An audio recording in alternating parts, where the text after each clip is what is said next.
Peace, everyone. I'm Brother Shem. We are back with another episode of Masterminds with Brother Shem. I just had my esteemed guest on. He's having some technical difficulties, but he should be on very shortly. I appreciate everybody jumping on the live. I know we kind of like in the middle of the day. We don't usually do this in the middle of the week. Usually it's on the weekends, but definitely want to get my brother on, Brother Robert McRae. So hopefully he'll be able to jump on the stream. If not, I will go ahead and just give him a call and we'll do the interview like that. I think he's coming in right now. Hold on. I see you now, Brother Shem. You can see me now? Okay, we good. We good. So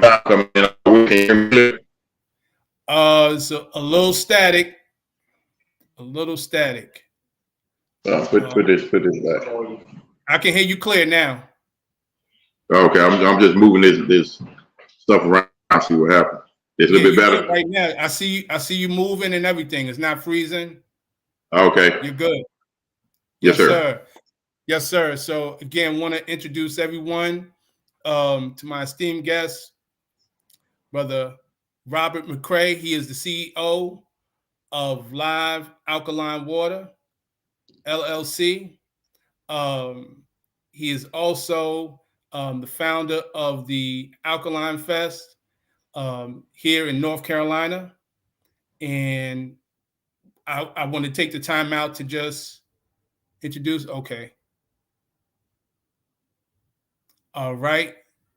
It's just having a little bit of difficulty, but I want to take the time out to let everybody know, if you're looking at the description, then what you want to do is, okay. Everybody know. Looking at the description. Yes, sir. Yes, sir. I hear you now. Oh, you better. Yes,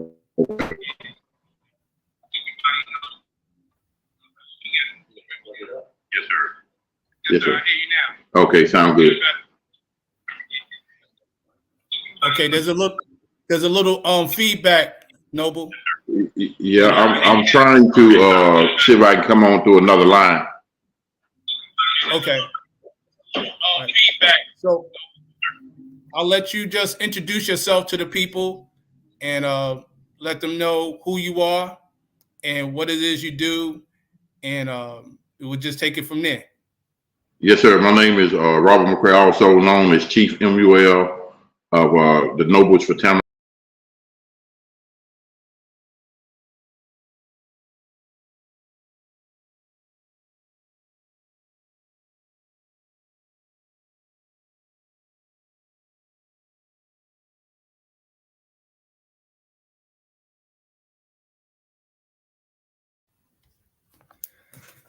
Sorry, people. He got cut off again. We're gonna try to do this one more time. Okay? Yeah, it's kind of lagging behind. Let's see if we can do it from a call. We're gonna do it from a call. Okay. All right. Brother Dula say he's calling now. Okay. That'll work.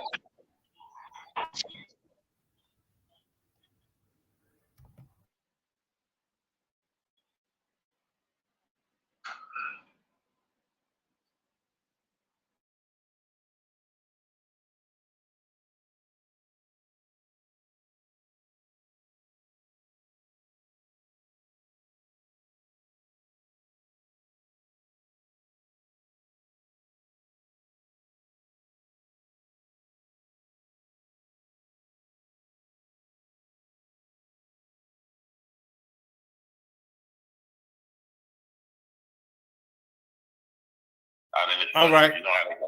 Yeah, definitely. No, I appreciate you. And I just want to take your time. I think you was before you was introducing yourself, you got cut off. So I'm going to allow you to actually introduce yourself to the people. Yes, sir. Well, my name is Robert McRae, also known as Chief MUL. Out on the land considered Nobles for Tamil. Out in domicile of North Carolina. So that's me. There's not a whole lot that I can say about myself. but I'm a man who wants to make a difference in the world. It's all messed up right now. They're going sideways. So hopefully we can show our people what we're really doing and what we're really about. Indeed, indeed.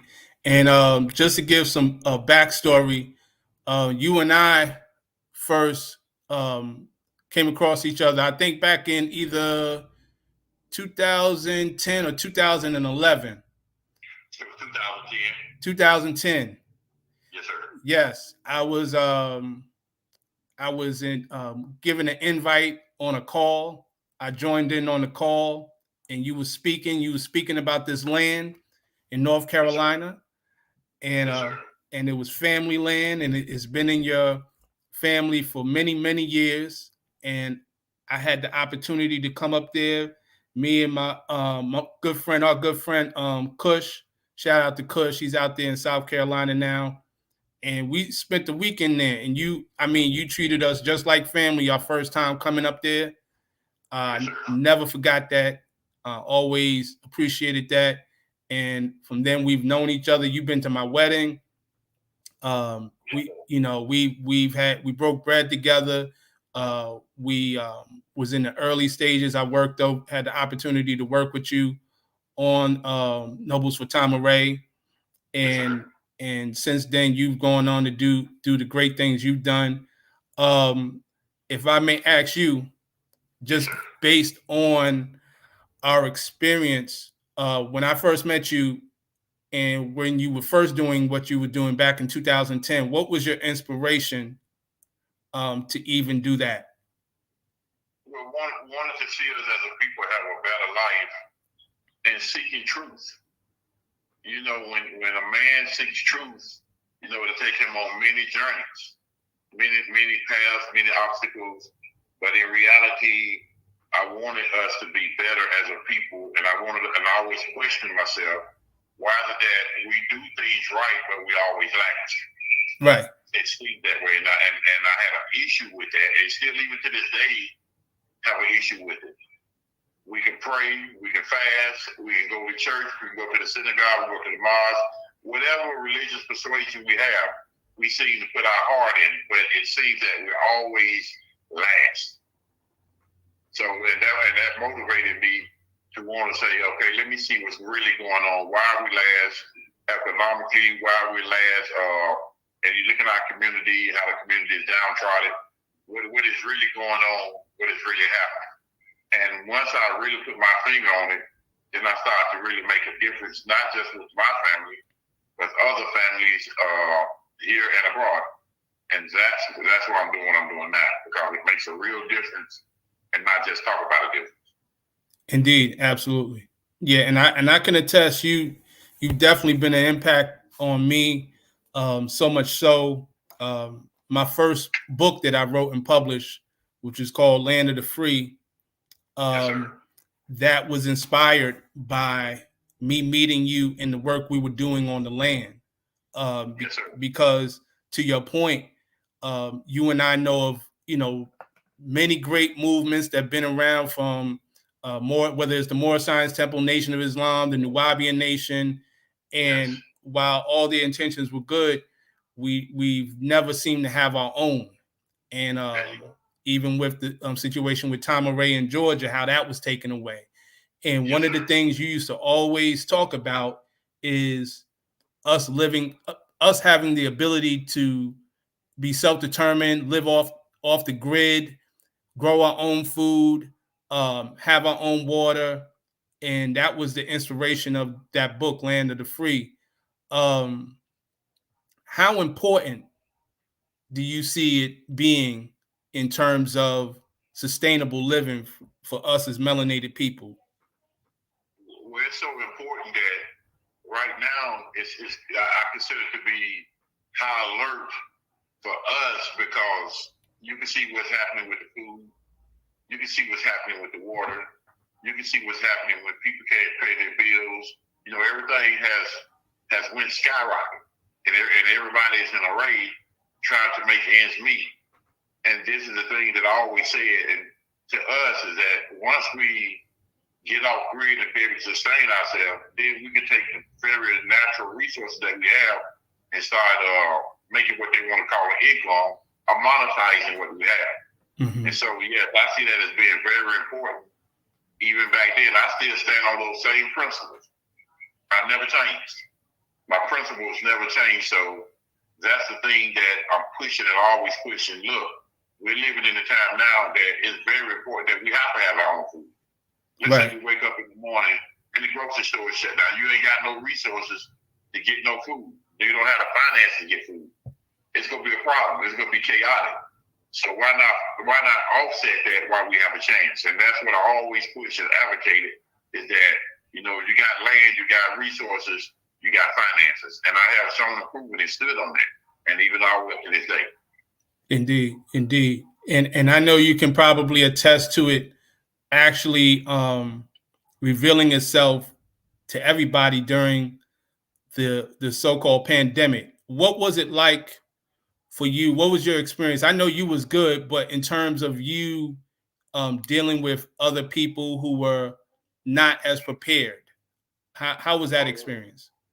It was wild because right before it happened, a few days before it hit, I say about 2 months. I say 2 months before it hit, we was having a get together out here on the property, and I stopped. So I'm just say stop and talk to the people. I stopped. And I told them, I say, something big is getting ready to happen, and it's going to shut everything down. So they was questioning me. They say, when? I said, I don't know exactly the date, nor the time, but I said, it's coming real soon. About 2 months later, they shut everything down.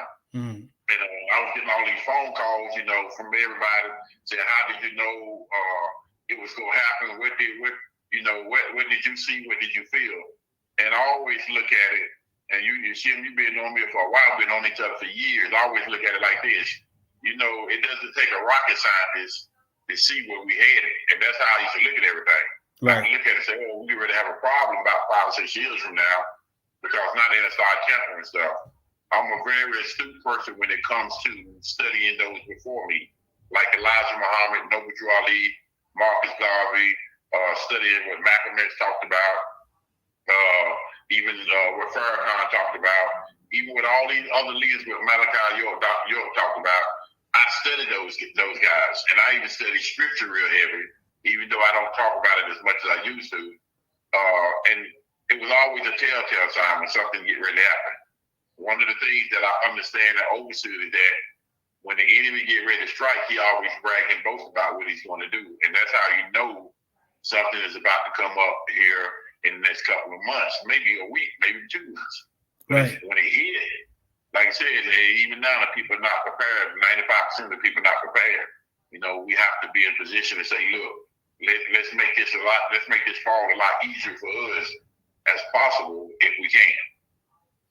Absolutely. And so during that pandemic, people ask me, well, what happened to you? Did your business fall? No, business actually thrived. Mm. Because we were taught, those of us that's astute, we was taught food, shelter, and clothing. Yes. If you can supply the people with basic necessities, that's gonna always thrive. It's gonna outlast what we consider time, our time. Right. Absolutely. And so with that, being able to outlast all time, and that everything happens in cycles, what would you say now?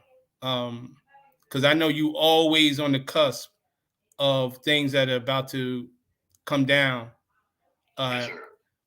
What would you say to people would be the first steps to take? Let's say somebody's watching this and they don't know anything about doing a garden, any type of homesteading, anything. What would you say for them would be the first steps to take? I would tell them to get with somebody who knows. Mm-hmm. Always find somebody who know and learn. A good student is always learning from everybody. That's a good student. And we realize that, we understand that, those of us with wisdom. Yes. So I'm saying find somebody that's doing something, growing food, teach you how to grow food, teach you how to garden. And then you find people with natural resources, that's sustainable, like water. Right. We understand water supersedes all time. Yes. Because it never stops. That's the only element I know that never stops. It's everywhere at all times. So get with people with resources, get with people that know, and become a student. And stop. I always tell people, become a student and stop trying to be the teacher. Right. Absolutely. Absolutely. And you mentioned about the water. So that's a great segue into live alkaline water. If you can kind of give the people, let them know about how it started. Because when you and I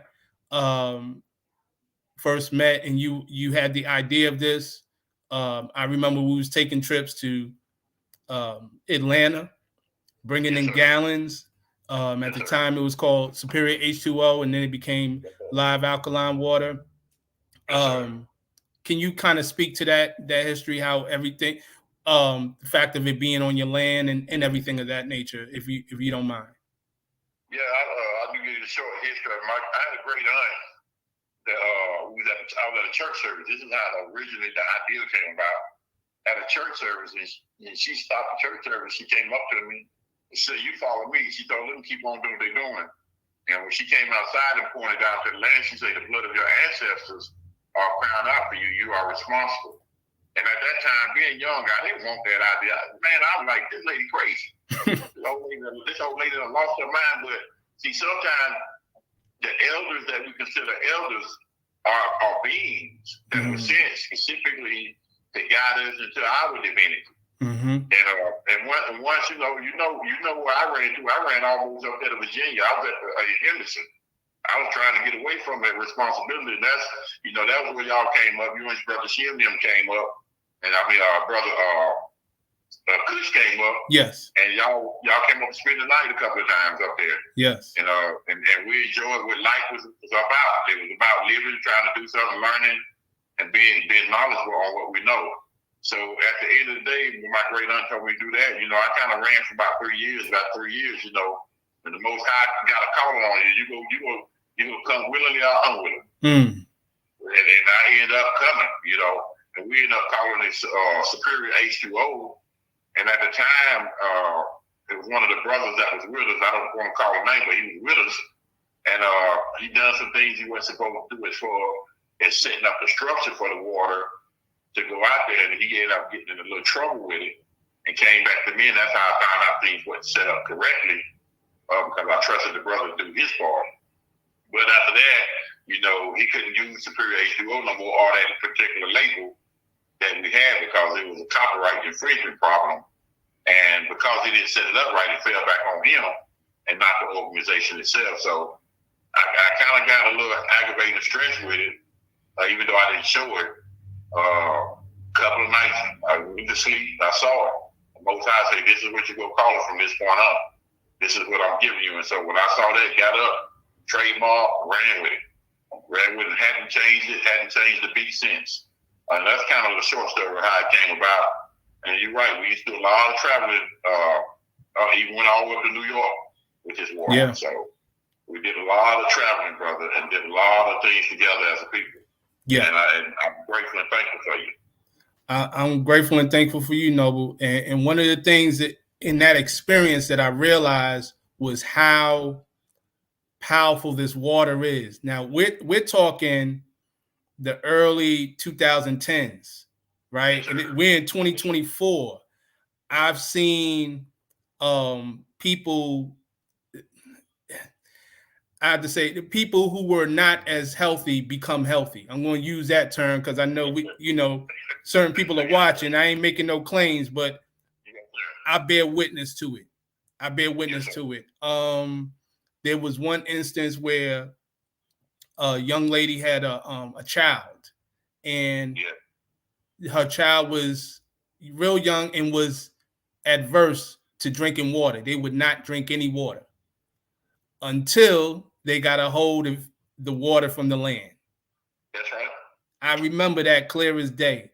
And so that kind of spoke to me because, babies are more pure than us. We done put all types of stuff into our bodies. That's right. And for that baby to only crave that water, yes, sir, and no other water, that spoke volumes. You feel yes, me? Sir. So yeah, I bear witness definitely. Can you speak to the water itself as to it being alkaline? I remember I seen a recent video where you talked about the ormus. You dropped a jewel on that. So can you kind of speak to the properties of the water? Well, the water has 108 different trace minerals naturally.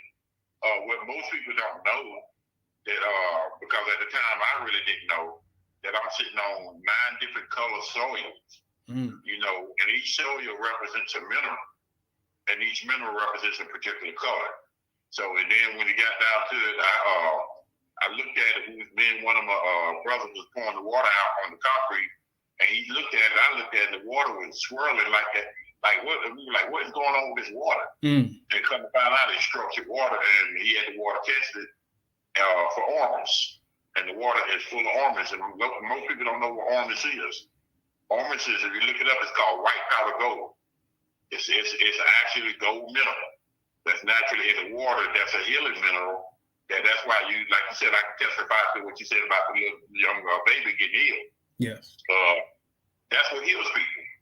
It's naturally in the water. So when you got people adding atomic gold and all that similar to the water, it's already naturally in this water. It's already naturally in the soil or in the rocks that's out here, which we call jewels. So that's a short version of it. So yes, the water is very powerful, and I can attest. I see people with sugar diabetes, heart problems, high blood pressure. One sister called me. She said she was using the water, drops in her eyes, and she was legally blind. Now she ain't. Wow. She just cleared the bell. Yeah, that sister. When she told me that, I just sat back and took a deep breath, and I'm thankful because you never know the people you help. Yes. I don't know how many people this water done help. And that my job is I can keep telling people I'm just to keep brother vineyard, and I want to see our people well, because if we eat right, drink right, you already know the saying, we'll think right as a people and we'll do what's right. Yes. Yeah, absolutely. Yeah. Eat right, drink right, and you think right. And you definitely been a testament to that. And for you, that with this water and how it's benefited not just yourself and your family but others, how do you see, because you didn't just do the water, I just want to speak to that. You ended up having what's known as the Alkaline Fest. So I want you to kind of speak to that and kind of speak to your vision in terms of what this has inspired you to do. Well, the water has created avenues of revenue for different people, especially younger generation. Younger generation needed a way out, right? You know, and they can tell their story better than I can. And the water gives them the opportunity to get a way out. What I mean by way out, they used to do things that weren't conducive to us as a people. Then they changed around and started using the water, you know, to make a better life for themselves, for their family, and even getting people up under them to become distributors. So we got quite a bunch of distributors around the globe, and we got other brand names for the water. And we got about 7 to 8 different brands that the water come up under. It's powered by live alkaline water. So with that, you know, that was the whole key. One of the keys saying, if you can create jobs for other people, not just jobs, but business, yes, they own, man, that makes a big difference in the community. So I told them, I say, so if I can do it for you, you do it for other people. And that's what they have done, is went out and made a huge difference within these communities by creating other business off of it. Juice business, they got herbal products, you know, shea butter products that the water go in, hair products that the water go in. Like I said, eye products, ear products.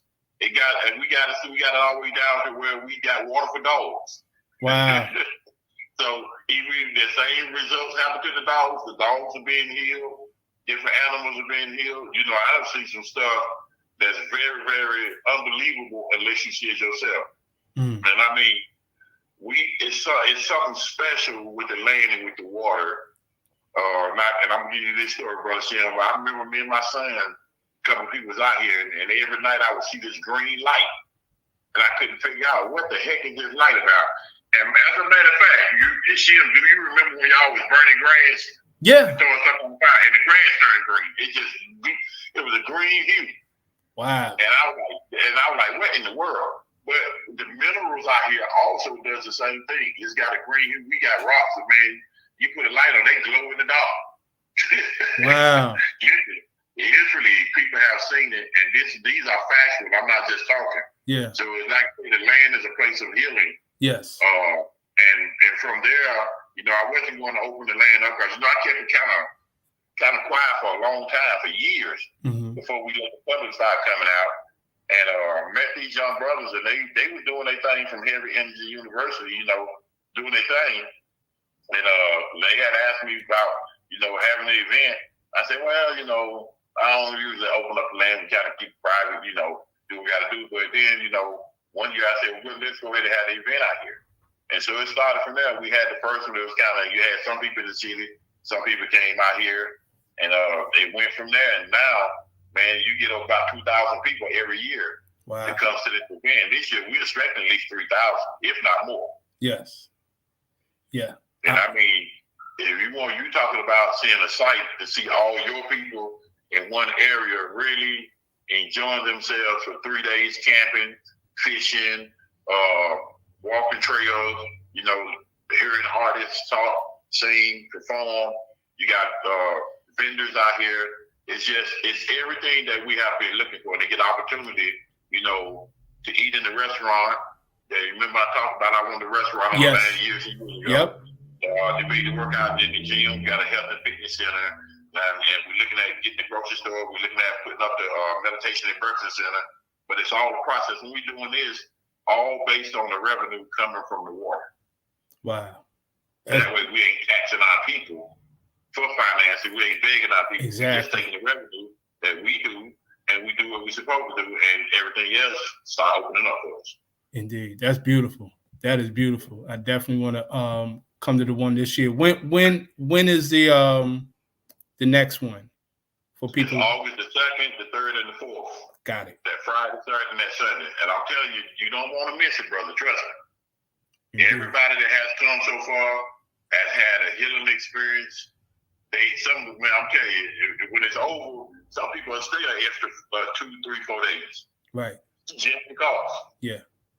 But you already know. I've been on the land that I bear witness that land is a healing place. I bear witness to that. It's a certain serenity there that you can't get in too many other places. It's sacred. I bear witness to that.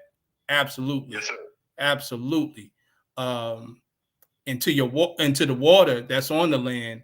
I remember one of the days I was there and just drunk the water. I didn't eat. I had no desire to eat anything. I just wanted to drink the water.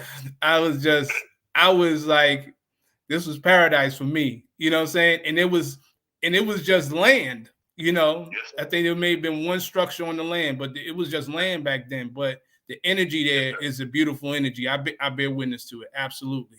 Absolutely. Well, I don't know if you remember doing the spring equinox. We had all the children.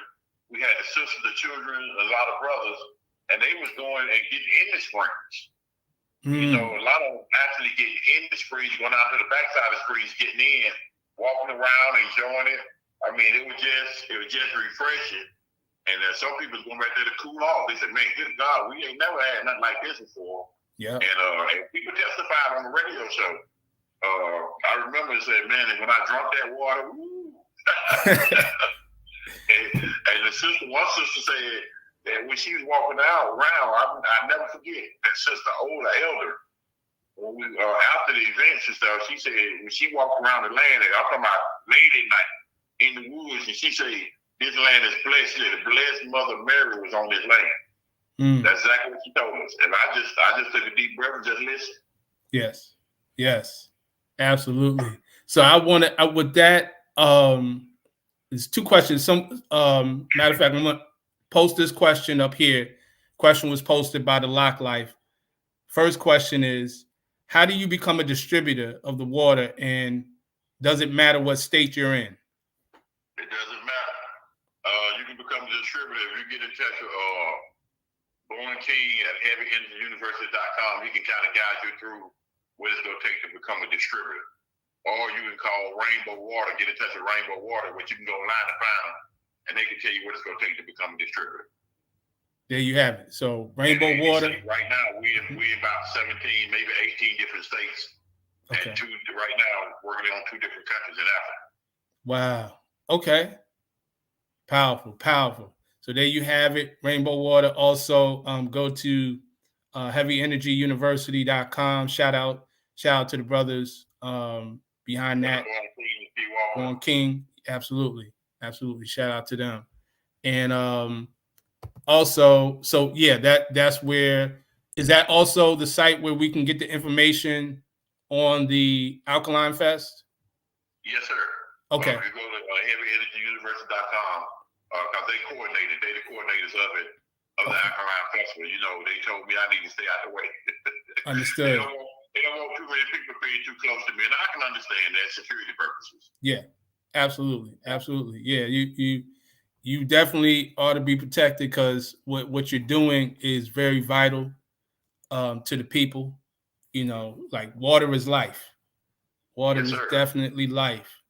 And I guess while we kind of get into the final half, if you want to kind of speak to some of the things you sent me, you've been sending me like things in terms of the news and just what's going on here. It looks like there's going to be another emergency going down. Some things happening. What would you say is, because you spoke about how our people are always seem to be last, though we try to pray, we're very spiritual and things of that nature. And you always had this saying, don't be too spiritual, or so spiritual, I'm paraphrasing, that you're of no earthly good. What is it that we as a people are lacking in that is preventing us from being where we need to be? Well, I've learned over the years, what we're lacking is taking responsibility. See, it's easy to point a finger at someone else and say what they're doing. Right. But see, when that finger is turned back on us, we have to turn that mirror around, and the question we have to ask ourselves is, what are we doing? Yes. Are we talking it?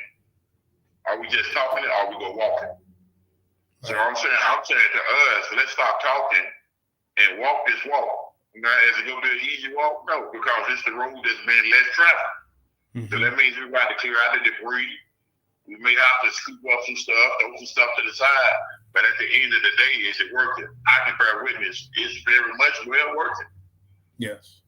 It's very much so. I'm saying to us, let's take responsibility. Let's stop finding a reason not to do what we're supposed to do. Let's find all the reasons in the world to do what we're supposed to do. You know, because for me, I look at it, and I'm not just speaking for me, but the people around me, we decided, look, we're going to take the bull by the horns and ride it. Let's see how far the bull can drag us. Yes. Let's see if I can ride the bull long enough, you know. Yes. And we've been riding, and now we done tamed the wild bull. So I'm saying that to us, let's grab the horns, let's grab the bull by the horns, and let's ride it. Let's take responsibility, because taking responsibility only means to have the ability to do what? To respond to a situation. Indeed. If we know they're going to shut down, why we going to wait till they shut down? Why not just, okay, let's already prepare for the shutdown? Right. We know they're going to close the schools. Let's open up schools for ourselves and our children, so we can teach our children. Yes. And that's what we're supposed to do. That's another thing that we have. We have a restaurant/school where we teach classes, where we teach our children. That's a start. I always tell people, you got to have a start. Because everything starts from a seed and grow. Right. So, yes, I'm saying let us take responsibility. Let us be responsible and stop pointing the finger at everybody else. Absolutely. I agree. And we need, like you say, be proactive instead of reactive. Because exactly.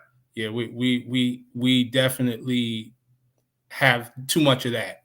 Absolutely. So I agree. Absolutely, Noble. And you've always, from day one that I've met you, you've always demonstrated hard work. Like that's one thing I can attest to, and which is, of course, a noble quality. Where do you get your work? Where do you get your work ethic from, and what keeps you going? You know, because you've been doing this for many years.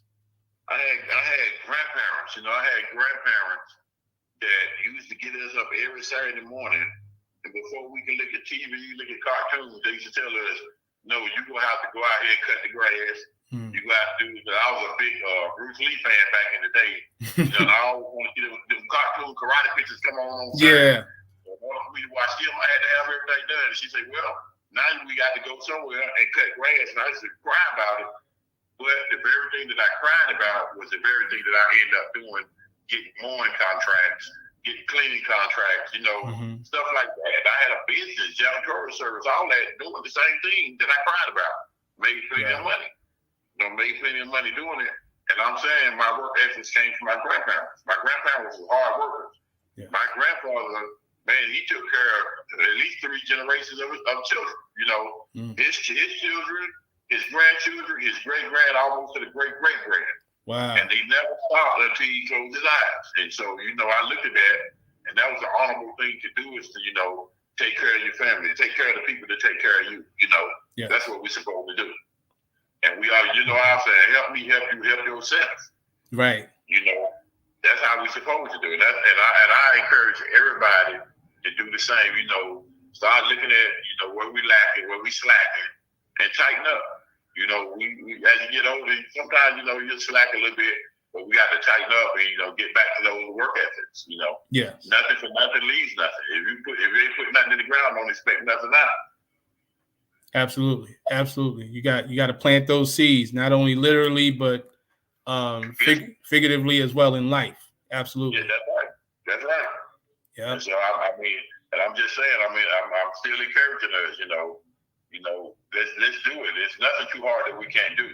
Right. You know, great work shall be done, but greater work shall we also do if we put our mind to it. It's like I said, it's mind over matter, brother. Always mind over matter. And you've shown that. And I want to just to add on to that and follow up what you're speaking on about how you say you got that from your grandparents. We're in a stage now where that connection with the elders, I feel and have observed, is not as strong as it used to be. What do you think it will take for us to get back to that with the work that you're doing? Unfortunately, disaster. And I say it like that because, like, you know, we used to work out in the gym. We used to say, well, what's going to make us better? No pain, no gain. Right. Sometimes it takes pain to move people. And it takes death. Funerals move people to the emotional state where they're, you know, even if it's for a moment, to try to unify, to try to do better. Yeah. And sometimes it takes pain to push us to a point where we got to make a change. Yes. We mess around with a beehive, and you keep playing with it, you'll get stronger, and it's going to make you realize, look, we can't play with this. And life sometimes has to be painful to make us realize we can't play with life. We got to get back on the right track. And it's not for the bad, it's for our own good. Yeah. You know, a lot of things that we take as bad is really good for us if we understand or understand why it's happening like it's happening. And a lot of times we get off the path, and I think our people have gotten off the path of righteousness and went on this foolishness, and so now it's going to take a little pain to shift everything back. And unfortunately, you know, that's where we at. You know, we got way out there. We stopped believing in each other. We stopped believing in what the enemy has given us. You know, we'll take right for wrong and wrong for right. Yeah. And it's okay as long as the enemy say, oh, it'll be all right. Yeah. You know, and I'm saying it's not all right. Let's get back on the right path. Absolutely. You know, endure the pain, endure the hardship, and the reward is going to be greater. I can tell you, I know. Right. I've done it and still do it to this day. Absolutely. Yeah, definitely going to take a little pain. I think that to add to what you're saying, one of the things I saw when I first was working with you and I put out the book and was telling people about the sustainable living, it wasn't being embraced widely. And what I noticed is after the pandemic, there was more talk about it. I mean, there's always been pockets of people speaking on it, but now it's not uncommon for somebody to say, oh yeah, you need to get some land. We need to, because now they know what it's like to have stores shut down. Now they know what Exactly. it's like to have to stay in the house and, Yes, sir. you know, and certain things not be accessible. So, Yes, sir. you know, and then you can tell on the flip side, you know, the enemy is pushing hard to lull our people to sleep with a lot of the nonsense. And so Yes, sir. I'm very thankful that there's examples such as yourself to still show sir. that, hey, look, you know, don't go to sleep. We still have work to do. There's still things we can do. And the fact that the Alkaline Fest is growing and becoming international is an attestament to that. Yes, sir. Absolutely. So again, I thank you, Noble, for being on. Again, this is our brother, Robert McRae, the CEO of Live Alkaline Water. And while we conclude, is there any final words you want to give to the people? I'm saying, help us, help you, help yourself. Let's prepare. You know, we know what they're trying to do. If they telling you they're going to shut it down, they're going to shut the food off, they're going to shut the water off. I think we need to get all hands on deck to come and truly help with an open heart, with a pure heart. Help us. And so we can survive through this crisis that they're trying to set up. We know we're going to make it anyway, right? Because we are the righteous. But at the same time, the Most High give us common sense. And common sense is the common ground to work and unify. And I don't care, like I said, I don't care what religion you are, what you believe in, that's your choice. But what I do know, when you're hungry, you don't care who feeds you as long as you can eat. When you're thirsty, you don't care who give you water as long as you can drink. Right. Why not offset that and say, look, it's Live Alkaline Water, he local, he right here in the Carolinas and abroad. Why not help him? So help us, help you, help yourself. Indeed, no, absolutely. That's what we're here for. And again, everybody, be sure to check out heavyenergyuniversity.com. I've posted the link in the description. Be sure to check it out and reach out to these brothers. They're doing tremendous work. Shout out to them. Honest to you, Noble, and and honest to everyone who's tuned in. And until next time, peace. Peace and love. Peace and love. Thank you, brother. Thank you, brother.